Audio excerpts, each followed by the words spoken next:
What up, what up, what up? It's your boy KennyMack and welcome to Wrong Notes. I am here with the wonderful, beautiful, lovely wife of mine. Yes, yes.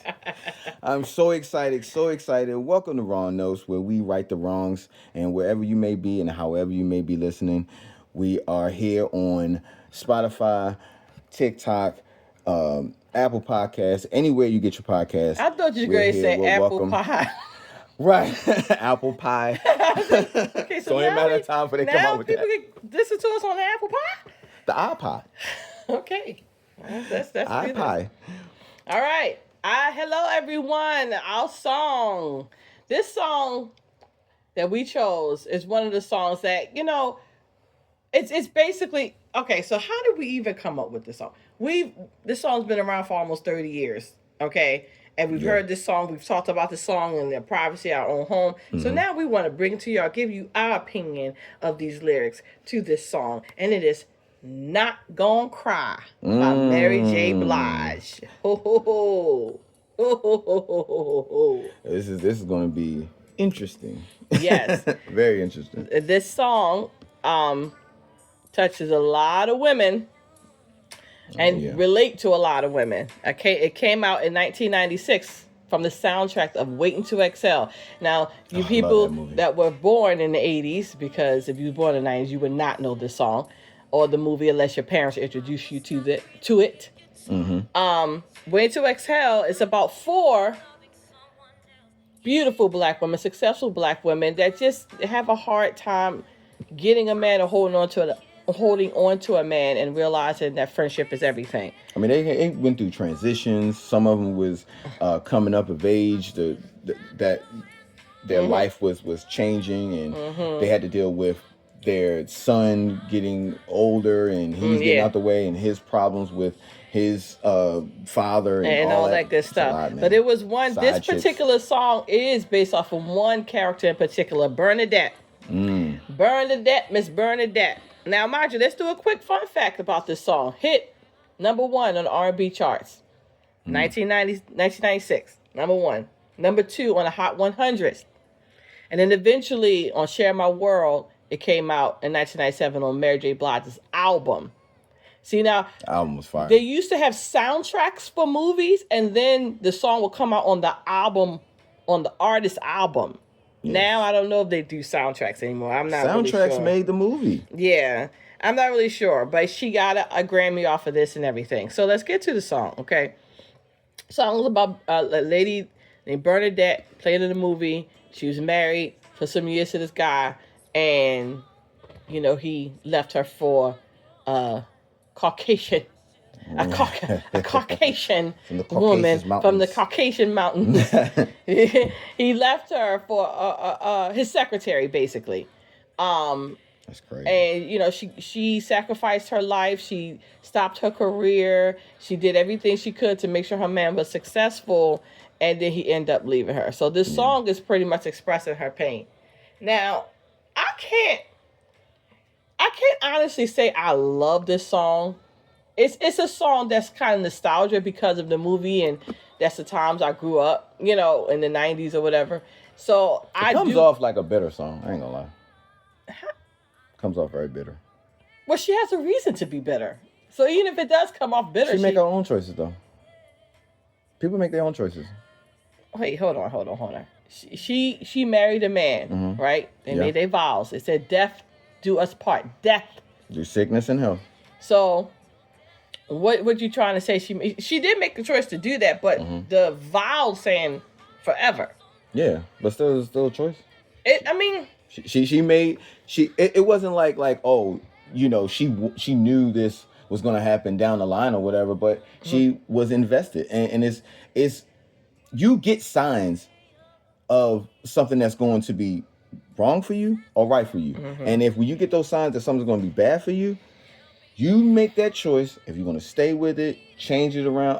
I see a lot of people in their relationships where they'll come into a relationship and thinking that it's going to be this way. I can change him, or I can be like this. And he probably gave her so many reasons to not trust him. Yeah, well, she definitely the one thing I do not agree with ever is a woman to sacrifice her life for anybody. You know, the only people I see you sacrificing some things for is your children. I'm not sacrificing my life for a whole nother grown man husband or no husband. My whole entire life. Like she put her career on hold. She had children because he wanted. She did everything he asked. So he had full control. That's the issue. He had full control, full say. So when he decided, like, look, I'm done with this, you have nothing. Like, she was left with nothing. She was fighting a divorce so she could have some type of dignity at the home. But whose fault was that? I can't say it was a fault. And, you know, you take a chance. Like she said, you know, I know there are no guarantees. In love, you take your chances. And you do. Yep. But you have hopes that it's going to last forever. Yeah. And I personally feel like that was just silly. My thing is, that was silly. I'm not giving you... It was. Everything, full control. So why would I even want you to do something like that? Because once you do that, guess what? He's going to leave you for somebody else because now he's bored with you. You literally became everything he wanted you to be, and now he don't want you no more. That's pretty much how it goes. Yep. So to me, that's what this song is really stating. Like, Dad, you know, I really am mad at myself because I gave this man everything. I sacrificed everything for him, hoping he'll give it back to me. If anybody's seen the movie, the women, y'all seen the movie, you know, she was like, I've always felt like if I gave him what he needed, he'll give me what I needed. That's not how it works. You give yourself what you need, sis. So you don't wait and give him what he needed and then hope. You know. So like I said, it was a bitter song. I mean... I feel like she was more so like, dang, disappointed. She was mad at herself that she even allowed this to happen. Because, like, in the movie, as the song is once again based off a movie, so we got to reference the movie a lot. You know, the movie, she said, you know, she knew. Like, even when he came in and was like, I'm leaving you for her. She said, so you going to pick this time to flaunt your mistress. So she knew she was there. Yeah. But because she had nothing in her name, all the businesses, everything's in his name, she swallowed that and dealt with it. You know, and dealt with all that. Because she liked the fame. She liked everything that came with it. She was rich. They had a big old mansion. She was driving the lavish cars and stuff like that. She probably was throwing it back in her homegirl's faces that she got all this money. Everything's going good. Her life is pretty. And... it wasn't. And to me, I don't think this song inspires healing. It's like it's just a pure anger. It's like you're just mad because I don't think it's you made anger. all these decisions. She's just sad. I don't think she's angry. Like, not gonna cry. You know, she's like, look, I like not gonna cry means like, look, I'm taking responsibility. Okay. I'm holding myself accountable. I'm not even gonna cry over this. True. You know, it's not even worth the time because you're not even worth my tears because I kind of knew this was going on anyway. You know, I already knew this was happening. So what am I crying for? You know, I did this to myself. Yeah, I did this to myself. Thank you. Like, even in the song is saying, this is self-inflicted. Like, I did this to myself. He did something wrong. He did something wrong. He broke cheated. his promises. Yeah, he broke his promises. His vows. As human beings, we tend to break our promises from time to time because we're flawed. So I always found promises to be very funny, you know, but I guess it gives you something to stand for. That's why you make the promises. You have something to shoot for. But, you know, as human beings, we're flawed. So, he made the promise to stay faithful to death do them part. But, you know, when after a while, man gets kind of bored with you. You become everything... like that people too. change. People change who they are. You every 7 years you're a totally different person. So like you change, and then on top of that, if she's so submissive in what she's doing, and she's not trying to better herself because she's so fixed on that, they probably never had a conversation like, look, I want to start doing this. I want to start doing that. No, in the movie, he said that. She said, no, Bernadette, wait 2-3 years before you start your catering business. You know, he was telling her to wait until he finished doing what he's doing. And I get her support. You can support your husband and his endeavors and still make sure you're good because he need to do that for you too. It's not always about him. Because both of y'all could provide. That's double the funds. Yeah. You were so focused on getting your career off the ground, you told her to wait. That's a give or take thing. All right, I'm gonna do my business, but babe, you gonna start your catering business on the weekend because you got the kids. Yep. So we gonna get a nanny on the weekends. Yep. Like make it work. Don't make it all about you. So he was a selfish prick from the door, and she just allowed it. Like you said, she loved the lifestyle. I'm not gonna take that away. But she still was like, okay, I'm doing what a submissive wife do, and be there for my husband. He wanted this amount of kids. He wanted the kids to go to this type of school. He wanted it. He wanted it. He wanted it. It was never what she wanted. Yep. And she got burnt out, and he got bored. Yep. He got bored with her. Simple as that. And that boringness, that's a problem, because you think you want to be able to do something on your own, but then when you get kids, that causes a problem, because you can't really do what you want to do, because you got to take care of the kids. And to be honest, I'm going to be completely honest with you, that's one of the biggest things about women and how men start getting bored with them and stuff like that, because they kind of fall off once they have a baby.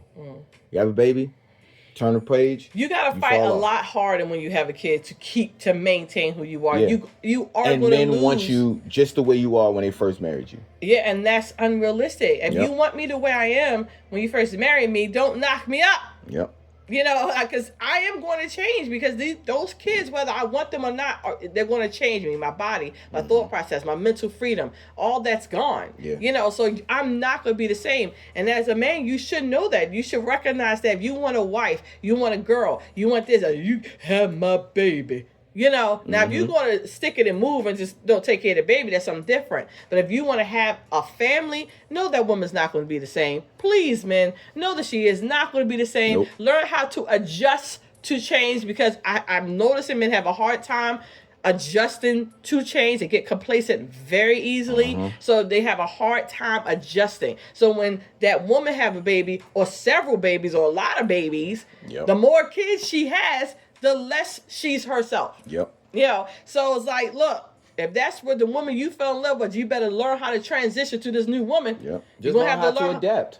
I think that's marriage, period, though. Like, you gotta learn how to adapt to a lot of things. You gotta learn how to adapt to children, to new the careers, longevity of marriage, new careers, your health, your body, like all that stuff. You gotta be willing to adjust, change, man. Yeah. The man's body changed in one way, a woman's body changed another way, and you gotta adjust to that. And in our personal marriage, whew, yeah, absolutely, that has been a challenge. Absolutely. We're learning.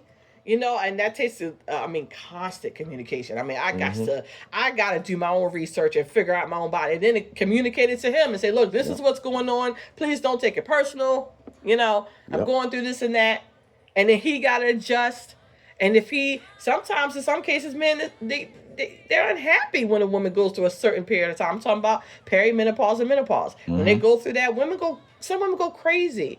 So, should a man stay when she's going through that? Because it's an honest transition, but sometimes men become very miserable during that transition. No joke. So that's a whole, that's a thing. So, well, I got a question for you. Okay, so with today's society, if this came out today, would it hit the same way, or would that be, would people just call it toxic? Oh, that definitely would be toxic. Because from what, the younger people that I talk to, and even me, because I am still a woman of today. I'm just an older woman of today. But not old. I'm not old. It's older. Women of today, today's women are very independent. They get their money, or if they know, and I ain't gonna say all women, but they know, hey, if I'm going after this man, this is what I'm going after. Yeah. But I ain't stupid. I'm at least have something in my name, bruh. Or put something aside, or have some savings you don't know about. Have something over in what they have in Scotland or something. For real. I'm gonna have my money in No! Oh my God! Switzerland. Yeah. Yes, I'm gonna have my money in Switzerland. You ain't gonna know nothing about that Swiss bank account. Yes, and then I'm gonna be smiling because I think today's women have a lot more knowledge of what they're doing and how they're coming into these relationships versus I'm just so in love and I'm just loving so much and I just love him and when I'm in this marriage, that commitment that requires finances and logic also, but I'm just going to go off my heart. Because guys don't go through this. Guys don't go through this. We will be ride or die for you, whatever you're doing. Let's say if you're the breadwinner or whatever, but we still got our stuff on the side. Yeah, that's because y'all smart.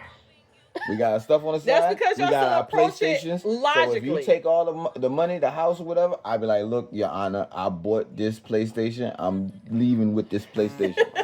And I'm gonna take my PlayStation, my air mattress, my TV on the side, and I'll rebuild. I'm good. See, it's like, men, we know how to rebuild. We'll rebuild from the ground. We know how to rebuild. We just gotta get past our emotions first. We're hurting. We were hoping. We don't got no better songs like this though. We're gonna find. Is that a challenge? That's a challenge, my brother. That's a challenge. That's a challenge, my brother. We're gonna find a bitter song from a man. Saying he were hurt too. So let's not do that, buddy. There are men out there that are bitter and I was hurt when I was in 5th grade and I don't trust women no more.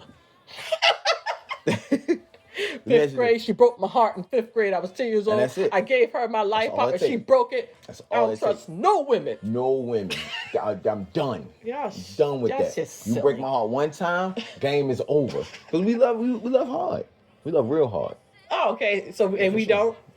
Well, yeah. I mean, y'all do. For 11 years, you do. And then when it hit the floor, it get a little toxic. Now she burnt his clothes. He was like, all clothes burnt up. Take your shit and get out. So that's basically, that song, boy. I remember when I first watched it I was in 96 when it came out, so I was 15. Yeah, I didn't understand this at all. I just was like, that man cheated and left her. Oh my God. Now it's like, look, you had to see it coming, honey. So should a spouse get revenge though? Oh, no, you don't need to get revenge. Then you play a part in that? It's called divorce. And, at the end, she got everything. Yeah, she got everything. She got everything. That is the sweetest revenge, buddy. Yeah, it was. Because, I totally rely on you to take care of me 100%. Everything. So now you trying to leave me, bruh, and you think you ain't going to pay? You got to keep me to the lifestyle I am accustomed, brother. So that's... My brother. Yeah, that's right. So I got revenge regardless. Revenge is mine. Revenge is mine, said the Lord. All right, well, in the comments, I'm gonna ask y'all a question in the comments. Should a cheated on spouse get revenge or just walk away? So leave your answers in the comments. Mm-hmm. And this is Not Gonna Cry. Not gonna cry. Really good. I'm not gonna shed no tear. Oh, yeah. Ain't no crying over here, bro. No, that thing dead. It's over. All right, guys. Until next time, check us out on all platforms. I always say iHeartRadio all the time because I just, for some reason, I love iHeartRadio, Spotify, Apple Podcasts, all that good stuff. YouTube. And TikTok. Yep. Check out TikTok, too. We're going to be having some funny stuff on there. So, check it out if you had the time and stuff. All right. We're out.